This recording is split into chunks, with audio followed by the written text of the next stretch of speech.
didn't see you there. Welcome to Sam Rhodes Rock and Roll Gear Review, Episode 1. I'm here today to talk about my 1998 reissue Epiphone Thunderbird and all the wonderful features contained within. Let's have a little listen to it. Obviously it sounds magnificent, but let's talk a little bit about the features and the things that make this into the magnificent beast that it is. First up, the headstock. That's this bit on the top here. The headstock itself is much longer than a regular headstock, and this helps you get the sustain and lengthening ability on the notes that you need. You can hold that note for ages, and that note is lengthened and curled at the top in admittance to the type of headstock this uses.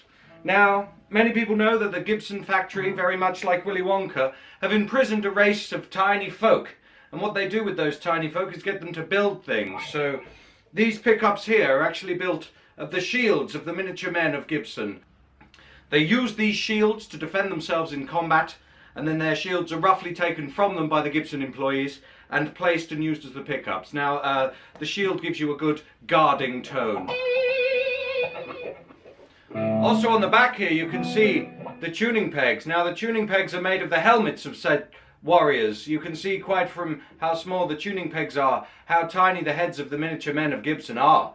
Very, very small indeed. Now here, have a look up close. You can see the red detail, which says that this has, the extra life has already been used.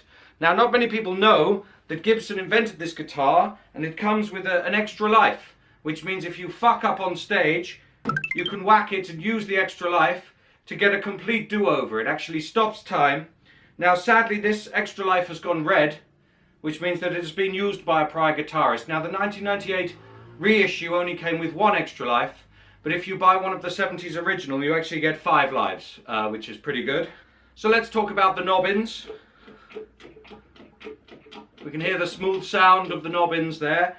These are small truncheons used by the miniature men. Let's just get that up a little bit close there. The truncheon used to batter the other miniature men, you see. If they don't have the helmet, they get battered straight away by the truncheon. Now they steal the truncheon, place it on the top because we want powerful, authoritative pickup selection, and that's why we use the truncheon for that. 4 knobs. You can see down the bottom here, 4 knobs. 1, 2, 3, 4. One, of course, the traditional volume knob. Quiet, loud. These other 3 knobs, though, they contain very special features that I'd like to talk about.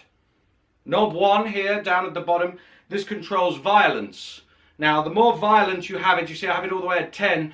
If you have it at the most violence, it's for thrash metal. And as you roll it down, you get less and less heavy music. So if you roll all the way down to 1 violence, you've got a Bullet for My Valentine style pansy band.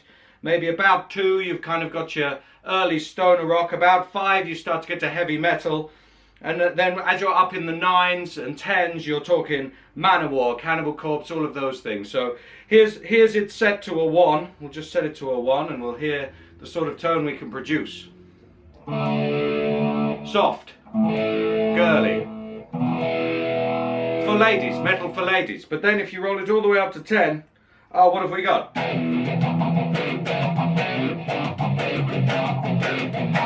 Brutal heavy metal sound. So that's the violence knob there. We've got the 3rd knob here, so we've got volume, we've got violence, and then we've got this knob here, knob 3. Now what knob 3 does, this actually is for power stances. This is, you can set this to increase the width, you can open your legs whilst holding those notes. So all the way at 10, you're talking Eddie Van Halen jumping up in the air, splits, you know, all of that. But at 0, we're talking a Tony Iommi standing completely still. The last feature here is the sleep feature. Now when you're not using the guitar, you can either turn it off or you want to put it in rest mode. So 10 is not sleepy at all, and all the way down to 0 is completely asleep. So let's just have a little listen to that guitar when it's set to sleep mode.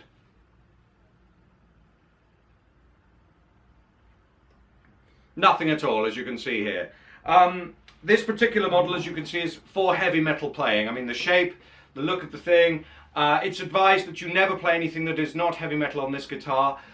There was a report in Gibson Guitar Owner Monthly that someone had used this to play a Carpenter's song, and the frets had just sort of boiled off and fallen off. So really look after this guitar. Don't play any Carpenters on it, and for God's sake, don't even attempt an Imagine Dragons or Coldplay song. You're just going to cause it harm. Obviously it's black. The blackness is made of pure metal, so they get the tears of some of the great metal guitarists and they mix them in a batch, and that's how they get this beautiful dark finish on it here. Obviously the shape is amazing, and now I'd like to demonstrate a couple of the cool stances that you can do whilst playing this guitar. Stance 1 is the power point. Stance 2 is the V for victory. Stance 3 is the cool guy on his way to a show. Stance 4, the lickety-split.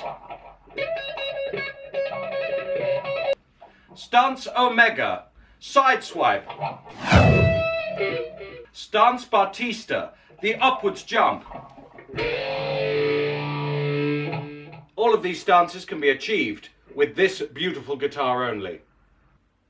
Now let's ask famed rock star Jerry Garcia what's his favourite thing about this guitar. Hey man, I've been dead for over 40 years. I've completely lost my attachment to the modern world and material things. I don't give a shit about your guitar, man. So there you have it, this wonderful guitar. I give it 10 out of 10 for guitar powers. Join us next time for more Sam Rhodes Rock Reviews, or whatever it was called.